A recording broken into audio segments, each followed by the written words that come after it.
नमस्कार प्यारे बच्चों, स्वागत है आपका अपने YouTube channel NCERT study point पे। और मेरा नाम है अर्जुन। ठीक है, तो आगे चलते हैं।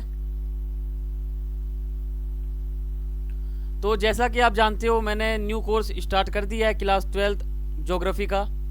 तो उसमें मैंने आपको पहला चैप्टर करा दिया था, मानव भूगोल प्रकृति एवं विषय क्षेत्र। और दूसरा जो चैप्टर आपका था विश्व जनसंख्या वितरण घनत्व और वृद्धि, ये भी मैंने आपको करा दिया था।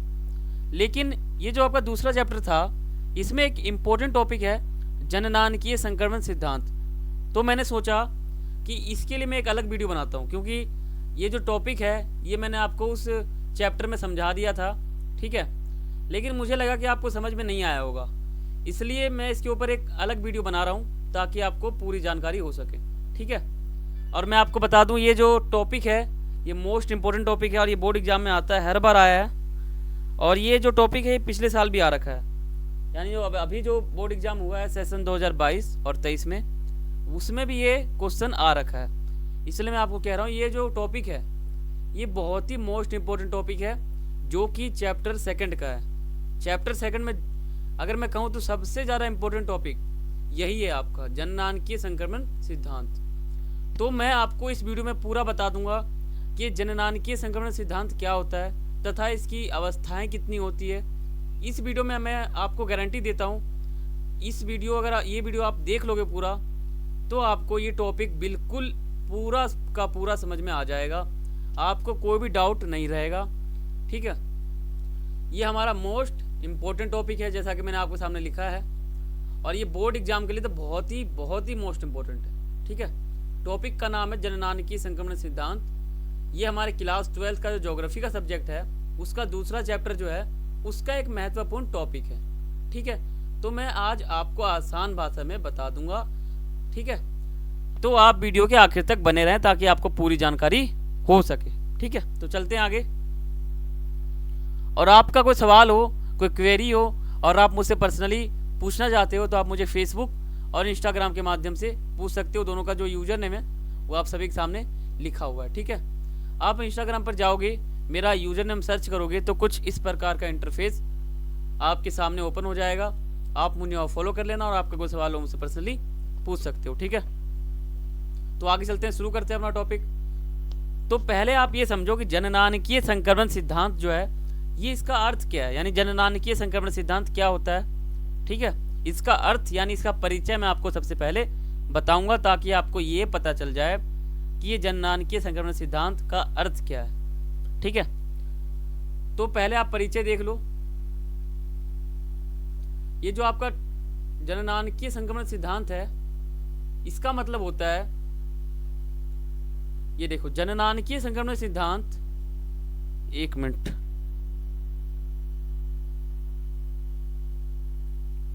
जननांकीय संक्रमण सिद्धांत किसी क्षेत्र की जनसंख्या के वर्णन तथा भविष्य की जनसंख्या के पूर्वानुमान लगाने के लिए जो है सहायता की जाती है या फिर मदद किया जाता है। यानी मान लो जननांकीय संक्रमण सिद्धांत ये होता है कि मान लो कोई क्षेत्र है, कोई भी क्षेत्र है, वहां पर आज वर्तमान समय में जनसंख्या जो है वो 5000 है, मान लो 5000 है। ठीक है, तो 5000 जब जनसंख्या वहां पर है तो भविष्य में वहां पे जो जनसंख्या हो सकती है इसका अनुमान लगाया जाता है किसके मदद से, तो जननांकीय संक्रमण सिद्धांत के मदद से।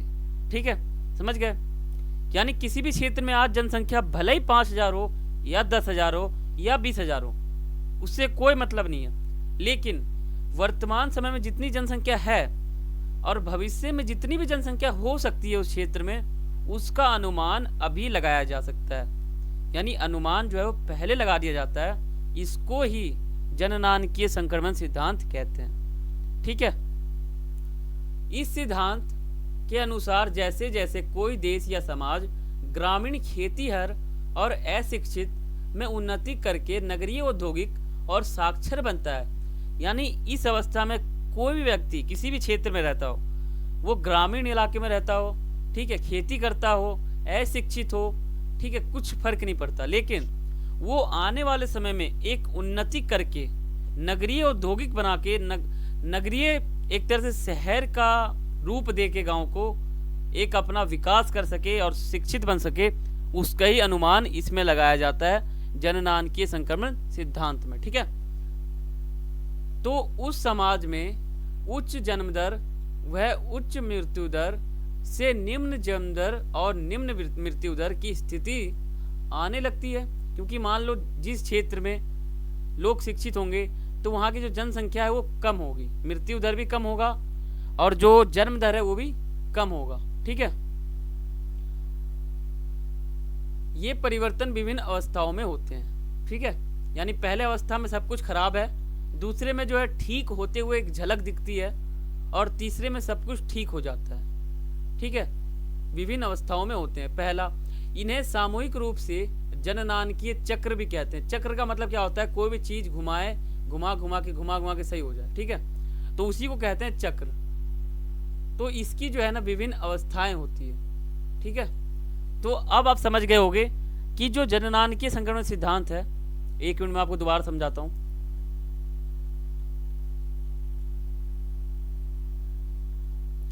देखो, जो जननांकीय संक्रमण सिद्धांत है इसका अर्थ क्या होता है, यानी जननांकीय संक्रमण सिद्धांत है क्या।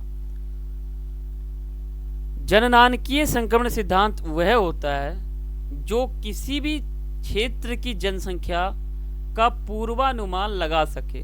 यानी किसी भी क्षेत्र में जनसंख्या 10,000 है तो आने वाले समय में उस क्षेत्र में जितनी भी जनसंख्या हो सकती है उसका एक अंदाजा लगाया जाता है, एक अनुमान लगाया जाता है। ठीक है, इसलिए इसे पूर्वानुमान भी कहते हैं। पूर्वानुमान का मतलब क्या होता है, पूर्व मतलब पहले, अनुमान का मतलब होता है अंदाजा, यानी पहले जो अंदाजा लगाया जाता है उसी को पूर्वानुमान कहते हैं। ठीक है, ये जननांकीय संक्रमण सिद्धांत ये बताता है अगर किसी भी क्षेत्र में लोग अशिक्षित हैं या फिर खेती का कार्य करते हैं यानी कृषि का कार्य करते हैं और ग्रामीण इलाके में रहते हैं, तो वो जैसे जैसे ग्रामीण से नगरीय की ओर बढ़ेंगे और खेती से औद्योगिक की ओर बढ़ेंगे यानी नौकरी करेंगे और शिक्षित हो जाएंगे, तो इसका अनुमान पहले लगाया जाता है और जैसे जैसे स्थिति सुधरती है वैसे वैसे सब कुछ पता चलने लग जाता है और अवस्थाएं चेंज होने लग जाती है। ठीक है, यानी पहले अवस्था में सब कुछ खराब है।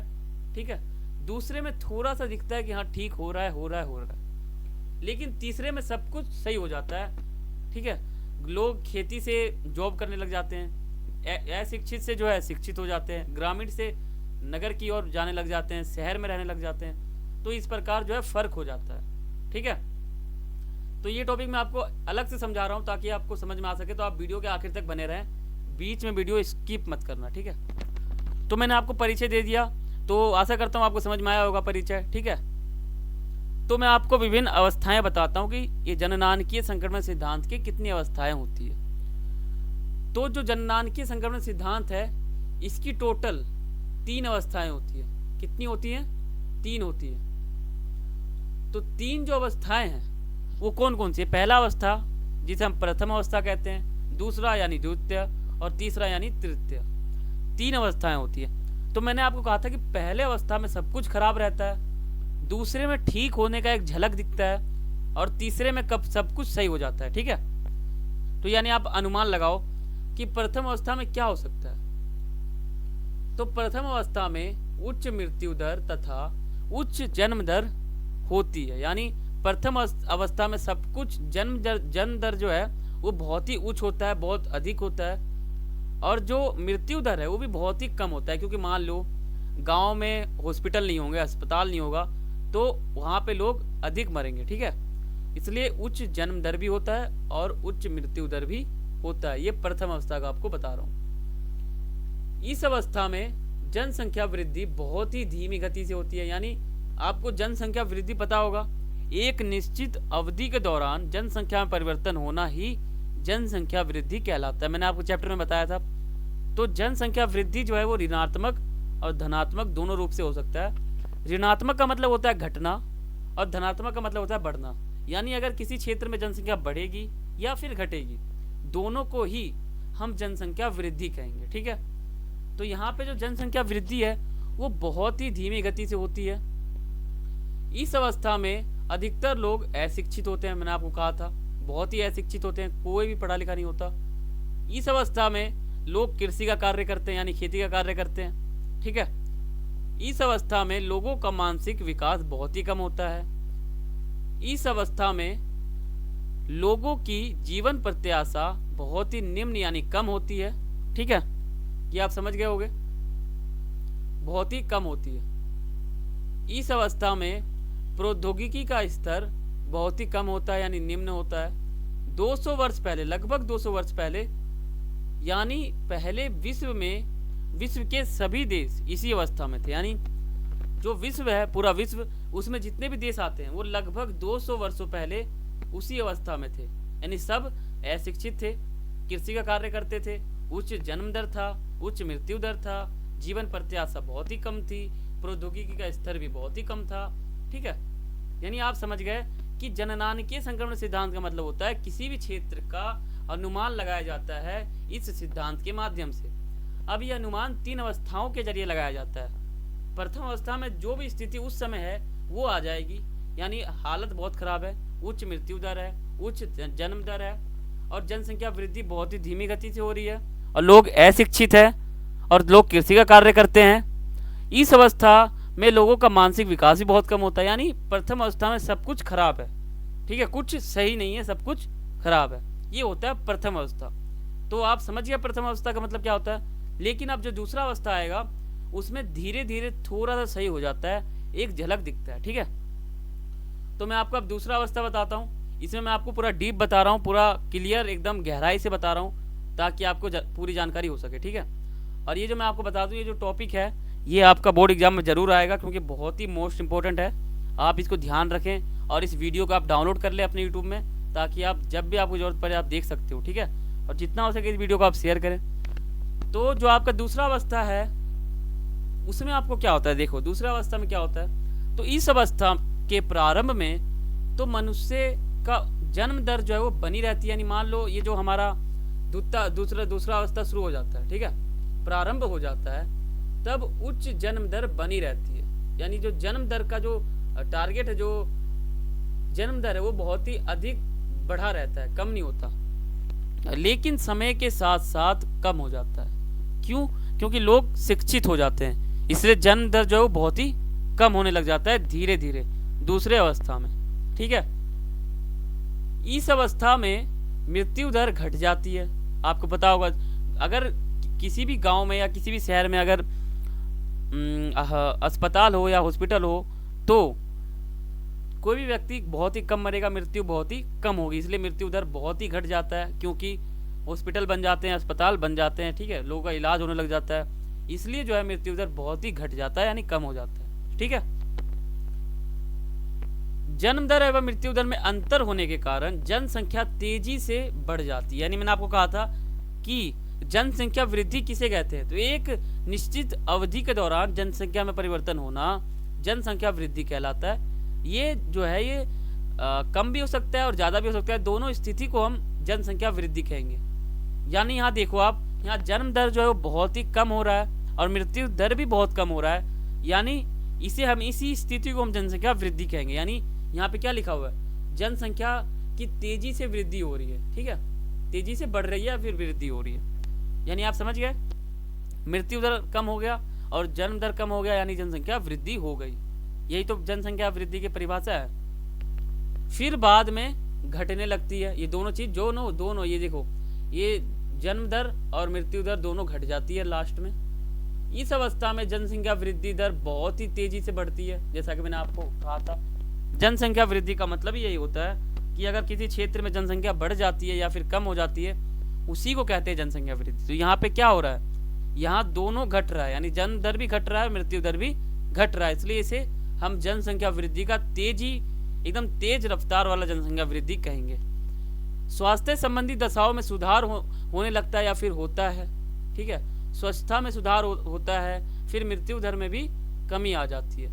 यानी मैंने आपको क्या कहा था, प्रथम अवस्था में सब कुछ खराब रहता है, लेकिन दूसरे अवस्था में धीरे धीरे थोड़ा थोड़ा सही हो जाता है, और तीसरे अवस्था में तो आपको सब कुछ सही हो जाएगा।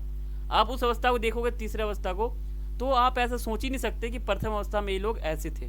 ठीक है, इसी को कहते हैं जननांकीय संक्रमण सिद्धांत। यहाँ पे अनुमान लगाया जाता है कि प्रथम अवस्था में लोग ऐसे हैं, फिर धीरे धीरे ऐसे हो जाएंगे, फिर धीरे धीरे ऐसे हो जाएंगे, इसी को कहते हैं जननांकीय संक्रमण सिद्धांत। ठीक है, तो मैं आपको तीसरा अवस्था बताता हूँ। जो आपका तीसरा अवस्था है तो तीसरे अवस्था में आपको ये बता दूं कि ये अवस्था बहुत ही इंपॉर्टेंट है।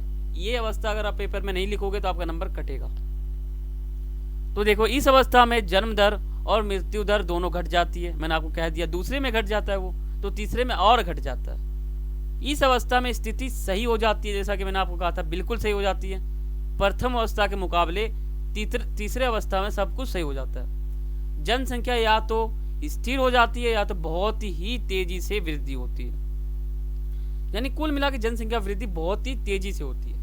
इस अवस्था में बहुत अधिकतर लोग शिक्षित हो जाते हैं, यानी सब लोग शिक्षित हो जाते हैं, अशिक्षित कोई नहीं रहता। इस अवस्था में कम लोग कृषि का कार्य करते हैं, ठीक है, बहुत ही कम लोग कृषि का कार्य करते हैं। इस अवस्था में प्रौद्योगिकी का स्तर उच्च होता है, यानी तकनीक जो है, टेक्नोलॉजी जो है वो बहुत ही सही हो जाता है, उच्च हो जाता है, ठीक है। इस अवस्था में लोगों का जो मानसिक विकास है वो बहुत ही तेजी से होने लग जाता है, यानी लोगों का मानसिक विकास हो जाता है, उनको दिमाग आ जाता है, उनका अकल बढ़ जाता है। वर्तमान समय में विश्व के अधिकतर देश जननांकीय संक्रमण सिद्धांत के विभिन्न अवस्थाओं में है। यानी मान लो अमेरिका है, वो तीसरे अवस्था में है, कुछ देश है वो पहले अवस्था में है, कुछ देश दूसरे अवस्था में है। यानी कुल मिला के वर्तमान समय में विश्व में जितने भी देश हैं वो जननांकीय संक्रमण सिद्धांत के विभिन्न अवस्थाओं में है। यानी कहीं खराब है स्थिति, कहीं सही है, या कहीं दूसरे अवस्था में थोड़ा सा सही होने का झलक दिखता है, ठीक है। तो आप ये समझ गए होंगे कि प्रथम अवस्था क्या है, द्वितीय अवस्था क्या है, तृतीय अवस्था क्या है। तो इसी को कहते हैं जननांकीय संक्रमण सिद्धांत, ठीक है। तो अब आपको बिल्कुल समझ में आ गया होगा, बिल्कुल आ गया। तो मैं आपको एक बार दोबारा से बताता हूँ, शॉर्ट फॉर्म में बताऊंगा, जल्दी जल्दी बताऊंगा, ठीक है। तो देखो, जननांकीय संक्रमण सिद्धांत क्या होता है। जननांकीय संक्रमण सिद्धांत वो होता है, अगर किसी क्षेत्र में जनसंख्या आज 5000 है और कल 10,000 हो सकती है, तो उसका एक अनुमान लगाया जाता है, जिसे जननांकीय संक्रमण सिद्धांत कहते हैं। जननांकीय संक्रमण सिद्धांत में अगर कोई भी क्षेत्र ग्रामीण इलाके में है, या फिर कोई व्यक्ति ग्रामीण इलाके में रहता है, अशिक्षित है, ठीक है, अकल नहीं है, विकास ही नहीं हुआ, प्रौद्योगिकी का जो स्तर है वो कम हो जाता है, तो आने वाले समय में अगर वो बढ़ेगा तो इसलिए उसका अनुमान लगाया जाता है, ठीक है। और ये जो जननांकीय संक्रमण सिद्धांत है, ये 3 अवस्थाओं के जरिए अनुमान लगाया जाता है। प्रथम अवस्था में मृत्यु दर और जन्म दर दोनों बहुत ही अधिक होती है, ठीक है। इस अवस्था में स्थिति बहुत ही खराब होता है, मैं आपको प्रथम अवस्था का बता रहा हूँ, ठीक है। और जो यहाँ के लोग हैं वो अशिक्षित होते हैं, लोग कृषि का कार्य करते हैं, प्रौद्योगिकी का स्तर भी बहुत कम होता है, मानसिक विकास भी बहुत कम होता है। तो ये प्रथम अवस्था होता है। दूसरे में क्या होता है, तो दूसरे में जन्म दर एक बार तो बहुत ही तेजी से बढ़ती है, लेकिन फिर घट जाती है, और मृत्यु दर पूरा घट जाता है। तकनीक का सुधार होने लग जाता है, लोग शिक्षित होने लग जाते हैं, कृषि का कार्य छोड़ देते हैं, ठीक है, उद्योग लग जाते हैं। ये दूसरे अवस्था में होता है। तीसरे अवस्था में सब कुछ सही हो जाता है, पूरी स्थिति सही हो जाती है, जनसंख्या स्थिर हो जाता है, ठीक है, और मृत्यु दर वो भी बहुत ही कम हो जाता है, लोग शिक्षित हो जाते हैं, कृषि का कार्य बहुत कम करते हैं, और प्रौद्योगिकी का जो स्तर है वो बहुत ही उच्च हो जाता है, मानसिक विकास हो जाता है। तो ये थे हमारे 3 अवस्थाएं। तो अब आप समझ गए होंगे कि जननांकीय संक्रमण सिद्धांत किसे कहते हैं, 3 अवस्थाएं कौन सी है। तो मैं आपको इतना डीप और इतना जोर लगा के पढ़ा रहा हूँ ताकि आपको ये टॉपिक बिल्कुल समझ में आ जाए, क्योंकि ये टॉपिक बहुत ही इंपॉर्टेंट है। इसलिए मैं आपको बार बार कह रहा हूँ, ये टॉपिक बहुत ही इंपॉर्टेंट है, आप इसको समझ लो। इसलिए मैंने इसके ऊपर एक अलग वीडियो बनाया है ताकि आपको जानकारी पूरी हो जाए, क्योंकि मैंने चैप्टर में भी आपको बता दिया था कि ये बहुत इंपॉर्टेंट है। और वहाँ पे मैंने आपको ये चैप्टर का ये जो टॉपिक है जननांकीय संक्रमण सिद्धांत, ये मैंने आपको पढ़ा तो दिया था, लेकिन मुझे लगा नहीं कि वहाँ पे आपको समझ में आया होगा। वहाँ पे मैंने आपको ज़्यादा डीप नहीं पढ़ाया था, इसलिए मैंने सोचा कि एक अलग वीडियो बनाता हूँ जिसमें मैं आपको पूरा बता दूँ इस टॉपिक के ऊपर। और ये जो है मैंने इसलिए बनाया ताकि ये बोर्ड एग्जाम में बहुत बार आ चुका है, इसलिए मैंने इसके लिए अलग वीडियो बनाया है, ठीक है। तो आप इस वीडियो को डाउनलोड कर लें यूट्यूब पे और अपने दोस्तों में शेयर करें, और वीडियो अच्छा लगा तो वीडियो को लाइक करें, ठीक है। और जो आपका ये टॉपिक था, इसमें एक चित्र भी होता है, अगर ये आप चित्र नहीं बनाओगे तो इसके 2.5 नंबर आपके कट जाएंगे। यहाँ पे एक सूचना मैंने आपके सामने लिखा है, महत्वपूर्ण सूचना क्या है। तो देखो, ये चित्र तीनों अवस्थाओं का दर्शाता है। ये जो चित्र है ना, ये बहुत ही तीनों अवस्थाओं को दर्शाता है कि पहले अवस्था में लोग कैसे थे, दूसरे में कैसे हो गए, और तीसरे में कैसे हो गए। इस चित्र का 2.5 नंबर होता है आपके बोर्ड एग्जाम में। अगर ये जो क्वेश्चन है 5 नंबर से अधिक का नहीं आएगा, ये सिर्फ सिर्फ और सिर्फ 5 नंबर का ही आएगा, ठीक है। और 5 नंबर में से 2.5 नंबर जो है वो तीनों अवस्थाएं के होंगे और 2.5 नंबर ये चित्र का होगा। अगर आप ये चित्र नहीं बनाओगे तो 2.5 नंबर आपका पूरा कट जाएगा बोर्ड एग्जाम में। तो आप इस चित्र को जरूर से जरूर बनाएं, ठीक है। ये बहुत ही इंपॉर्टेंट है, इसलिए मैंने आपके सामने सूचना जो है लिख रखा है ताकि आपको पूरा पता चल जाए कि ये बहुत ही इंपॉर्टेंट है, ठीक है। तो देखो ये जो चित्र है ना, आप ये चित्र बिल्कुल सेम बना सकते हो, यूं का यूं चित्र आप बना सकते हो, ठीक है। ये जैसा चित्र आपके सामने है आप यूं का यूं अपने बोर्ड एग्जाम में बना सकते हो चित्र, कुछ भी फर्क नहीं है, ठीक है। ऐसे चित्र आप बना सकते हो अपने बोर्ड एग्जाम में जाकर, आपको फुल नंबर मिल जाएंगे, इसके 2.5 नंबर मिलेंगे और 2.5 नंबर आपके अवस्थाओं के मिलेंगे, ठीक है। तो आप यूं का यूं चित्र बना सकते हो। तो मैं आपको बता दूं ये चित्र कैसे बनता है। तो सबसे पहले आप एक बॉक्स बनाओगे, बॉक्स ड्राई करोगे, ठीक है। फिर आपको क्या करना है, तो फिर यहाँ पे लिखना है उच्च उतार चढ़ाव, ठीक है। यहाँ पे आपको एक लाइन ऐसे खींच देना है, पूरा ऐसे आप एक लाइन खींच दोगे ऐसे, और फिर जाके एक ऐसे लाइन खींच, ठीक है। फिर क्या करना है, तो यहाँ पे लिखना है 15, यहाँ पे लिखना है 35, यहाँ पे लिख देना है प्रथम अवस्था। ये जो पूरा लाइन दिख रहा है ये प्रथम अवस्था में आ जाएगा, और ये जो है दूसरी अवस्था में आ जाएगा, ये तीसरे अवस्था में आ जाएगा, ठीक है। अब आपको यहाँ से उतार चढ़ाव का बनाना है, यानी पहले जन्म दर देख लो बिल्कुल हाई है, फिर धीरे धीरे धीरे धीरे धीरे धीरे घट रहा है। अब घट के देख लो कहाँ आ रहा है, यानी पहले कांटा यहाँ तक था, अब कांटा कहाँ पहुँच गया है, नीचे तक पहुँच गया, यानी ऊपर से आदमी नीचे आ रहा है, यानी जन्म दर और मृत्यु दर बहुत ही घट रहा है। कहाँ, तीसरे अवस्था में। और प्रथम अवस्था में कैसा था, बहुत ही उच्च था, क्योंकि उस समय के लोग शिक्षित नहीं थे, अशिक्षित थे, ठीक है। फिर आपको यहाँ पे अपने हाथों से ऐसे डिजाइन सा बना देना है, या फिर एक लकीर भी खींच सकते हो। फिर यहाँ से ऐसे चौड़ा करके और ऐसे फुला कर एक बना देना आपको, और नीचे की साइड ऐसे दर्शा देना है, ठीक है। यहाँ प्रथम अवस्था या दूसरा अवस्था या तीसरा अवस्था, ठीक है। यहाँ इस पहले अवस्था में आप लिख देना उच्च उतार चढ़ाव, और तीसरे अवस्था में लिख देना निम्न उतार चढ़ाव, क्योंकि पहले अवस्था में बहुत ही उच्च मृत्यु दर था, बहुत ही जन्म दर उच्च था, लेकिन तीसरा अवस्था में सब कुछ कम हो जाता है। तो आप इन दोनों को जरूर लिखना। और इसके बाद यहाँ पे आप लिख देना अशोधित जन्म दर, अशोधित मृत्यु दर, ठीक है। और वर्तमान विश्व के कुछ उदाहरण है जो आप दे सकते हो, जो वर्तमान विश्व में कौन से देश जो है कौन सी अवस्थाएं में। तो बांग्लादेश जो है ये प्रथम अवस्था में है, अभी वर्षा वनों के आदिवासी है। यहाँ पे आप पीरू जो है ना, पीरू नामक देश, वो आप यहाँ पे दे सकते हो कि ये जो है अभी दूसरे अवस्था में है जननांगीय संक्रमण सिद्धांत के। और जो श्रीलंका है और केन्या है ये दोनों जो है दूसरे अवस्था में। और जो कनाडा है, जापान है, संयुक्त राज्य अमेरिका है, ये तीनों जगह जो है ना, ये तीनों जो है ये तीनों तीसरे अवस्था में, यानी यहाँ पर सब कुछ सही है। अमेरिका में सब कुछ सही है, शिक्षित लोग हैं, अस्पताल है, हॉस्पिटल है, तो टेक्नोलॉजी अधिक है, लोग शिक्षित हैं, किसी का कार्य नहीं करते हैं, उद्योग है, यानी कुल मिलाकर तीसरे अवस्था में ये देश आ जाएंगे, दूसरे अवस्था में ये देश आ जाएंगे, और पहले में ये आ जाएंगे, ठीक है। और ये वर्तमान विश्व के कुछ उदाहरण है।